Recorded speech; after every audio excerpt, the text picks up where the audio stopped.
Hi, my name is Darren Darling. I'm the Global Brand Ambassador for JLM Lubricants, and I'm here today to talk you through using the Diesel Intake Extreme Clean Toolkit. So what we have here, we have a Land Rover Freelander 2-litre TD4. As you can see by the photograph here, we have a fair bit of carbon build up in the intake here. This vehicle has been running with a boost leak, which we've repaired. So what we're going to do now for good measure is give this intake a good clean up.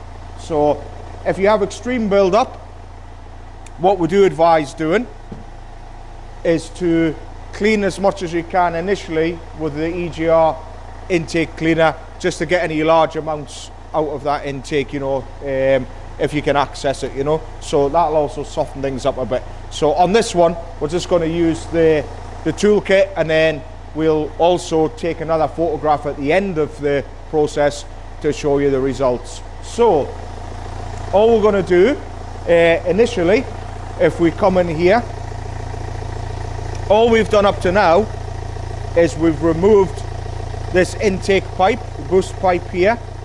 So this is going to go directly onto the intake manifold. It's really important that we go directly onto the inlet manifold and not via the intercooler. That causes a risk factor of fluid pooling in the intercooler, and that could cause the engine to hydraulic. So we must always go in after the intercooler. So all I'm going to do now is we have the toolkit here. We haven't put any fluid in yet. It does come with two size discs. So on this one, we're going to pop this inside here, and we'll pop this light on so you can see it. All we're going to do is put that onto the air intake. You can hear it whistling a bit there, so it's drawing air through a smaller hole now. But once you put that on, it's important to make sure that it's got a good hold on there. So what I've also done, because this is a vacuum operated EGR valve, I have just pulled the vacuum line from the EGR valve to keep that in the closed position while we do the clean. If you didn't have a good hold on there, use a pedal depressor and increase engine RPM by 50 RPM. So I'm happy with that.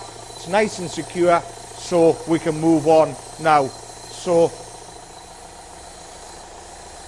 the extreme intake clean, it is a two-step process. So what we're going to do is get step one. I've already pierced the lid there ready, and all we're going to do is spin the canister off. So I've made sure everything's closed off on here. I've not attached the airline yet, and all I'm going to do is pour the step one fluid. So where we would generally use this product in our workshop is like in this case where we've had a boost leak and we have extremely dirty intake. We also see real good results with sticking turbo vanes with this product, and also high emissions. So if this vehicle was presented for an MOT test at this moment, we would expect it to fail on high emissions because that intake's really dirty. So we'll give it a clean up and then it'll all be good. So we attach the canister to the toolkit, spin it on, make sure you give it a good nip up so we don't get any loss of fluid.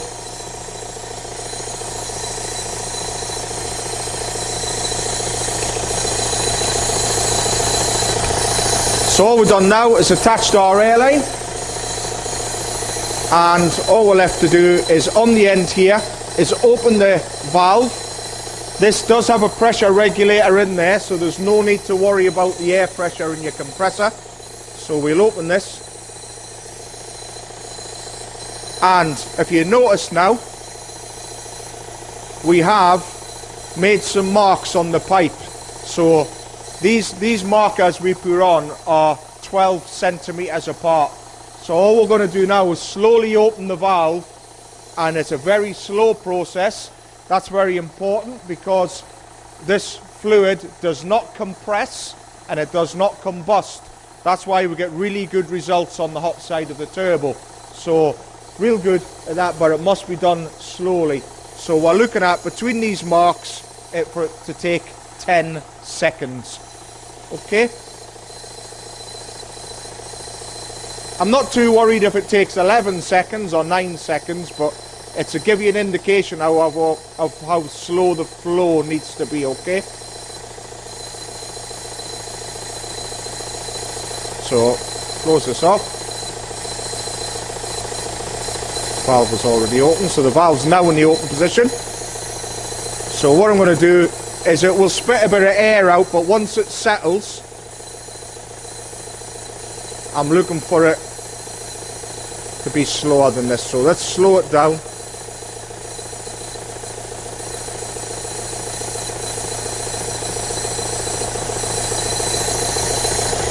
And then that's approximately 10 seconds to go between one mark, okay? What you'll find, as the air pressure settles in there, you know, you don't need to stand and watch this for the whole process, you know. Once you set this up there, it's running at idle speed. It's perfectly okay, but you will need to adjust your flow periodically, otherwise it will take far too long. So approximately this step one is going to take approximately 45 minutes. So it's a nice slow process, but it's nice and safe, and that gives us better results. So as you can see now, now that the air, it's starting to settle a little bit. So if this slows down, then what you need to do is just tweak the flow a little bit to get a bit more. Otherwise, this would be hooked up here for, you know, far too long. It would take 2 or 3 hours. So all we're going to do, we've got our flow nice and steady there. So we're going to run the step one through here, and then we'll come back shortly once this is complete, and then we're going to allow the engine to sit idle for 5 or 10 minutes. So that's all set up, ready to run through for 45 minutes, and we'll be back soon. Okay, so we've now ran all of the step one cleaning fluid for the intake extreme clean. So you can see the pipe is now empty, so we've just got air passing through here. So we're now just going to close this off, close off the valve at the top there, and all we're going to do now is we're going to switch the engine off, and we're going to let it rest for between 5 and 10 minutes. So we'll do that, and then we'll pop back and we'll carry on with the next stage.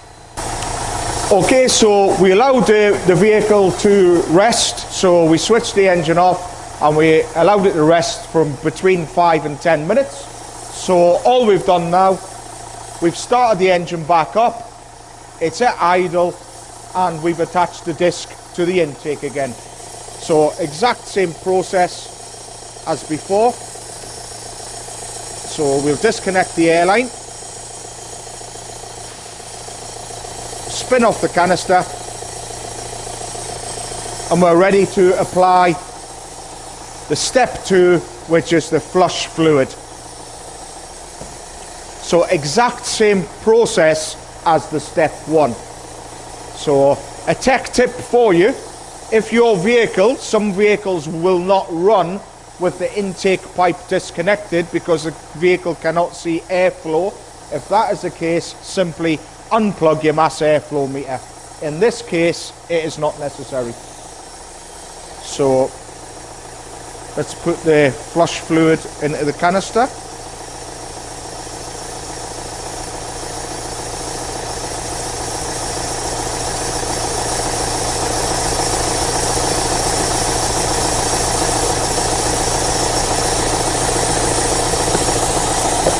Okay.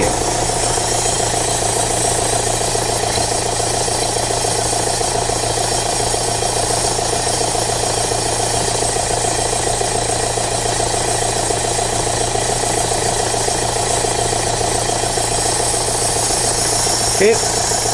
Reattach the airline.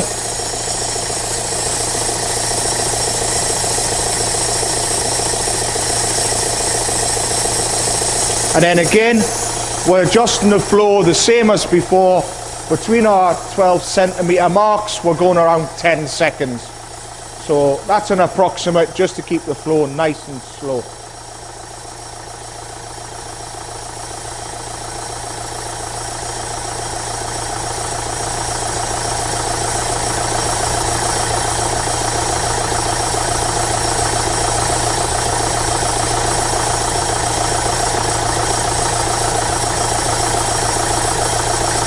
So that's the flow about right now. So while that's running through, other things that we do recommend. So after we've road tested this vehicle, we will come back and we're going to use an engine oil flush on this and some premium engine oil. So we do recommend an engine oil and filter change after you do an intake clean. But what I'm also going to do for good measure, bear in mind, this vehicle has been running with a boost leak, so we're going to clean up the intake, do an oil and filter change, and we are also going to use an in-tank additive. On this one I'm going to use emission reduction treatment, because this is the right product to use on this particular job, but you could use the injector cleaner in there or the emission reduction treatment. So that's what I'm going to use on this.